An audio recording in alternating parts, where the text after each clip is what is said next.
Hola a todos, bienvenidos a un nuevo espacio podcast. Aquí Matías. Perdón la itinerancia de estos capítulos. Estuvimos con COVID aparentemente, estuve como 2 semanas enfermo, así que ahora vamos a publicar. Estamos acabando con la serie de Jesús en comparativa con los otros, en las otras religiones como Mahoma, como Siddhartha. Hoy día vamos a tratar de lo único que es Jesús. Y quiero recordarles que nuestros materiales están en Ministerio Joven Unión Chilena, tanto en YouTube como en Spotify. En Spotify se sube en espacio podcast, pueden encontrarlo ahí, dejar sus comentarios. Quiero leer, como nunca nos dejaron comentarios en el Spotify, 2 personas que yo conozco.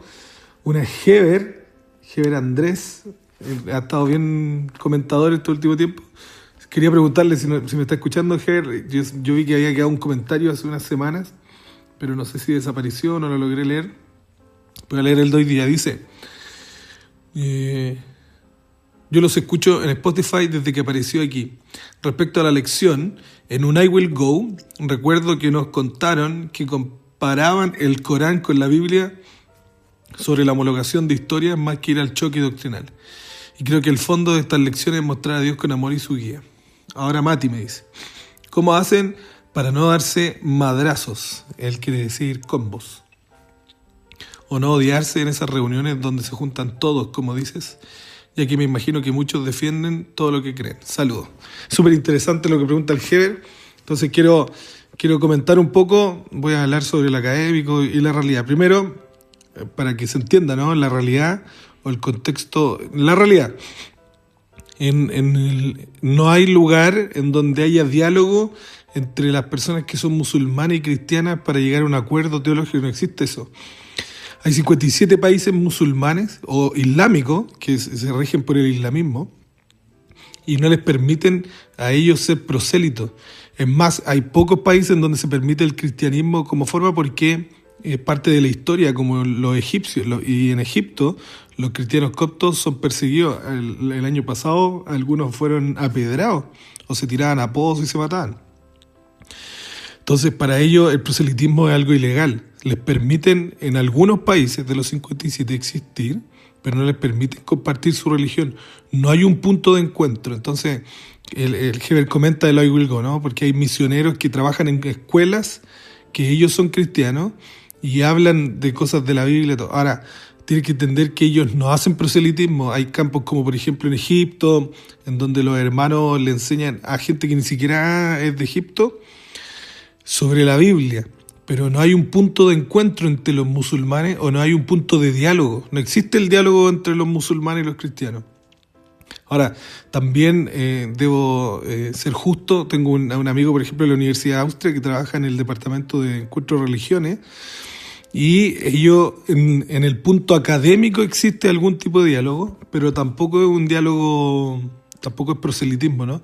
Sino que es un punto de diálogo que se da entre los académicos.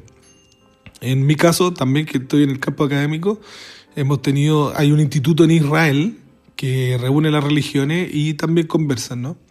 Pero no hay una forma, no hay un lugar en donde se le permita al cristianismo dialogar con el islamismo para hacer proselitismo.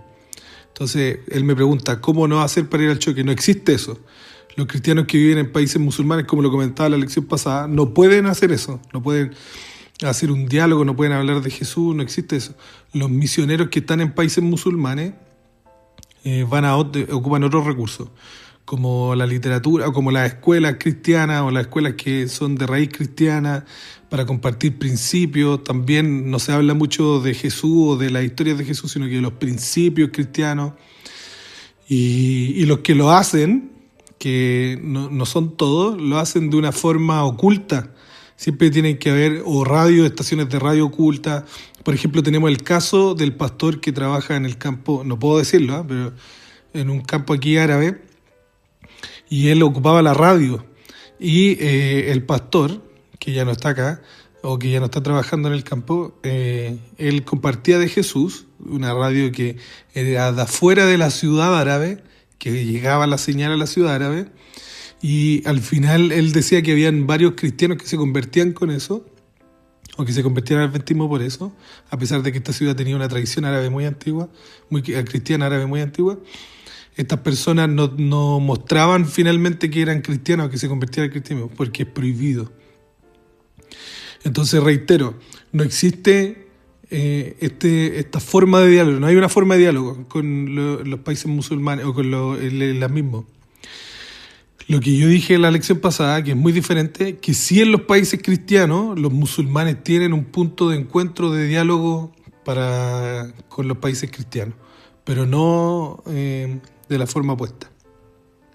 Entonces no es que exista, no es que como que la gente vaya al choque, sino que no hay una instancia. Reitero, para ser justo, ¿no? En lo académico puede que exista. Yo lo he vivido, ¿no? He tenido clases en donde se tratan las historias de la Biblia y el Corán, como se llama estudio comparativo. Pero no existe esto que dice mi amigo Heber. No se conoce, ¿no? La forma de hacer proselitismo siempre es muy oculta, muy secretista, muy como una tarea muy difícil. Eso, quería responder el mensaje de Eber. Gracias, Eber, por comentar siempre, que el Señor te bendiga.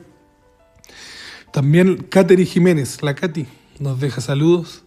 Dice, un saludo chicos, están espectaculares las lecciones de este trimestre. Hemos aprendido mucho, un cariñoso abrazo especial para el Mati.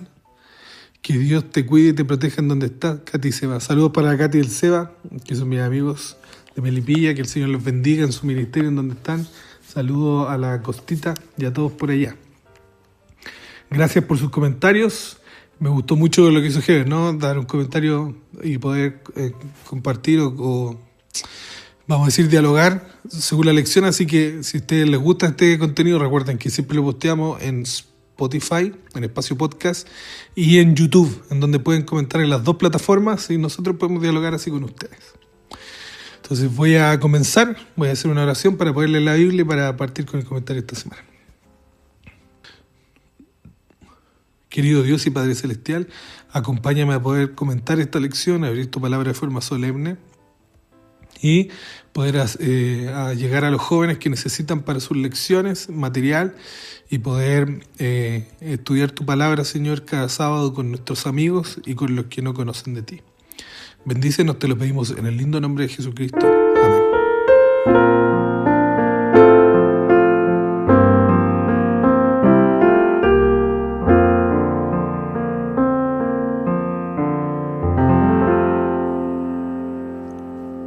Muy bien, la lección de esta semana que se llama Jesús es diferente, con el texto que se encuentra en Juan 14, del 5 en adelante, dice, le dijo Tomás, Señor, no sabemos a dónde vas, ¿cómo pues podemos saber el camino? Y Jesús le dijo, yo soy el camino, la verdad y la vida. Nadie viene al Padre sino por mí. Si me conocieseis, también a mi Padre conoceráis. Y desde ahora lo conocéis y les habéis visto. Felipe le dijo, Señor, muéstranos el Padre y nos basta. Jesús le dijo, tanto tiempo que hace que estoy con vosotros y no me has conocido. Felipe, el que me ha visto a mí, ha visto al Padre. ¿Cómo pues dices tú, muéstranos al Padre? ¿No crees que yo soy el Padre y el Padre en mí? La palabra que yo os hablo, no las hablo por mi propia cuenta, sino que el Padre que mora en mí, Él hace mis obras. Él hace las obras. Creedme que yo soy en el Padre y el Padre en mí. De otra manera, creedme por las mismas obras. Entonces, hoy día vamos a hablar de lo único que es Jesús, o de las características que hacen a Jesús único. Y el caso de que Jesús es diferente no solo como persona y esencia, ¿no? De Mahoma, de Buda, de Krishna, que son los personajes que hemos estado estudiando estas últimas lecciones. Jesús hace una diferencia, ¿no? Ninguno de ellos se reconoció como Dios ni como el camino, pero Jesús dice, ¿no? Yo soy el camino. Si no me equivoco, Buda dijo, yo no soy el camino, yo enseño el camino, y Jesucristo dice aquí en Juan 14:6, dice, yo soy el camino, la verdad y la vida. Hay un argumento teológico que hace C.S. Lewis en un libro llamado Mero Cristianismo. Ahora, el libro no es un libro, es una transcripción de podcast que él hacía o discursos que él hacía en una radio. Y en uno hace en uno hace, hablando del buen maestro moral, el argumento sobre el cristianismo. Si el cristianismo es falso, es la mayor mentira, dice él. Pero si el cristianismo es verdadero, no hay nada más importante que el cristianismo. Entonces, en Jesucristo nosotros encontramos el hecho de que el cristianismo sea transversalmente la verdad más importante sobre las religiones y bueno, la verdad es del mundo. Miren, quiero hablar un poco de la evidencia histórica. No es primera vez que la hablamos, no es primera vez que la tratamos, pero para hablar de cualquier otro personaje histórico, sobre todo en el mundo de la antigüedad, los documentos son súper importantes. Si el personaje es nombrado una sola vez, les voy a hablar del caso del sello del profeta Elías. Hay un sello que dice Elías Naví, y los que saben hebreo, la palabra profeta en hebreo es Navim, ¿cierto? Y el sello está un poco roto, entonces se corta la palabra Naví y no se sabe si en realidad está diciendo algún nombre o alguna otra cosa. Pero nosotros sabemos que en la Biblia hay un profeta que se llama Elías. Entonces la discusión es que si fuera el profeta Elías, diría profeta cierto Elías Navim, pero como está roto, no hay evidencia si es él o no. Ahora, ¿qué es lo que pasa si hubiera estado completo? Certifica de que el profeta realmente existió y que hay un sello a su nombre. ¿Por qué les digo esto? Lo mismo pasa con la inscripción más antigua del rey David. Hay una inscripción de Tel Dan, que en el norte de Israel, que dice Beit David, la casa de David. Y es el documento más antiguo que habla de David. Pero aún así la gente debate si es David, si es otra persona. Aunque sabemos que es David, independiente de eso, solo con un documento en la antigüedad certifica la existencia de una persona. Solo con un documento en la antigüedad certifica la existencia de una persona, porque en la antigüedad no existían las fotocopias, no existían los registros masivos, no existían las bibliotecas gigantes, sino que la inscripción en roca, o los sellos. Entonces, ¿qué pasa con Jesucristo? Con Jesucristo no solo están las inscripciones de la Biblia, que son más de 25.000 en el Nuevo Testamento, sino que también tenemos extrabíblicas, como por ejemplo Tácito, Plinio el Joven, Suetonio, Luciano de Samosata. Incluso el historiador Flavio Josefo escribe Jesucristo. ¿Y esto qué hace? Que certifique que no solo Jesucristo es una historia de los apóstoles o del Nuevo Testamento, lo que conocemos como la Biblia en el cristianismo, sino que también un hecho histórico. Incluso hay fuentes que son hostiles a Jesucristo que certifican la veracidad de Jesucristo en la Biblia. Como por ejemplo el Corán, ¿cierto?, que habla de la crucifixión, hay un debate ahí de la crucifixión de Jesús, o como el Talmud, ¿cierto?, que lo trata como brujo. No solo eso, sino que hay un abogado, esta historia es muy buena, esta historia la cuenta Lee Strobel, del abogado Sir Lionel Luco.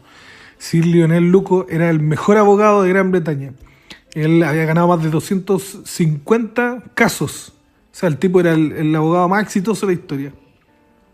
Entonces él dijo, bueno, si todos los casos que investigo termino ganándolo, voy a investigar a Jesucristo. Entonces él se atrevió a estudiar a Jesucristo, y miren cómo él resume su investigación después de estudiar a Jesucristo. Quiero leer la cita de él. Dice así: la evidencia de la resurrección de Jesús es tan abrumadora que obliga a aceptarla como una prueba que no deja, miren, absolutamente ningún margen para la duda. Voy a leerla de nuevo, La evidencia de Jesucristo, de la resurrección de Jesús, es tan abrumadora que obliga a aceptarla como una prueba que no deja absolutamente ningún margen para la duda.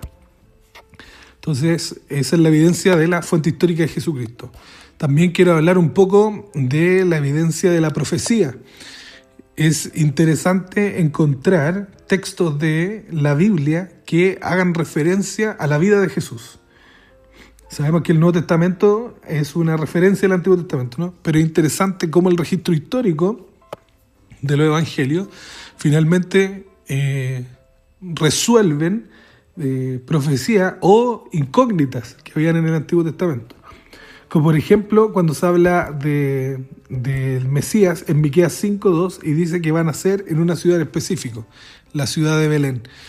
Y Jesucristo, que no era de acá, que Jesucristo no era de Belén, era del norte de Israel, por este censo que hubo, ¿cierto? Finalmente llegó a nacer en Belén. No solo eso, sino que Isaías 53 es uno de los textos más controversiales para el judaísmo, ya que ellos, a pesar de que aprenden Torá o aprenden Antiguo Testamento, Isaías 53 es un texto controversial que habla del siervo sufriente.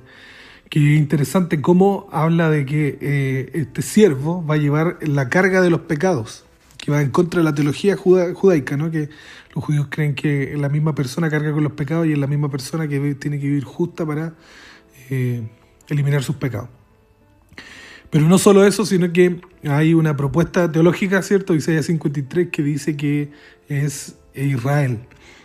Pero no es tan difícil desmentir esa propuesta, ya que en Isaías 52 se está hablando de lo que va a acontecer a Israel. Israel se le trata de femenino. Se le trata de femenino, la ciudad, la Israel, hasta cuando pasa al 53 y empieza a hablar de el siervo sufriente. O sea, cambia el sujeto, es otra persona. Y este es el Salvador. También un texto interesante en la profecía, el Salmo 22.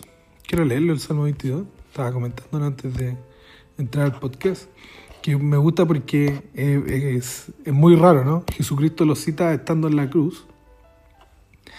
Y pareciera que Jesucristo parece dubitativo en el sufrimiento en la cruz, pero en realidad lo que está haciendo es certificando la profecía cumplida en él, ¿no? Que dice, Dios mío, ¿por qué me has desamparado? Y bueno, sigue diciendo, ¿no? ¿Por qué estás tan lejos de mi salvación y de las palabras de mi clamor? Dios mío, clamo de día y no me respondes, y de noche no hay para mí reposo. Pero tú eres santo, tú que habitas entre las alabanzas de Israel. En ti esperaron nuestros padres, esperaron y tú los libraste. Clamaron a ti y fueron liberados. Confiaron en ti y no fueron avergonzados. Mas yo soy gusano y no hombre, oprobio de los hombres y despreciado del pueblo. Todos los que me ven escarnecen, estiran la boca, menean la cabeza diciendo, se encomendó a Jehová, líbrele él. Sálvele, puesto que en él se complacía. Pero tú eres el que me sacó del vientre, el que me hizo estar confiado desde que estaba en los pechos de mi madre. Sobre ti fue echado antes de nacer. Desde el vientre de mi madre tú eres mi Dios. No te alejes de mí, porque la angustia está cerca, porque no hay quien ayude. Me han rodeado muchos toros, fuertes toros de Basán me han cercado. Abrieron sobre mí su boca, como león rapaz y rugiente. He sido derramado como aguas, y todos mis huesos se descoyuntaron, mi corazón como cera, derritiéndose en medio de mis entrañas. Como un tieso se secó vigor, y mi lengua se pegó a mi paladar, y me has puesto en polvo de la muerte. Porque perros me han rodeado, me han cercado cuadrilla de malignos, horadaron mis manos y mis pies. Contar puedo todos mis huesos entre ellos, y me miran y me observan. Repartieron entre sí mis vestidos, y sobre mi ropa echaron suertes.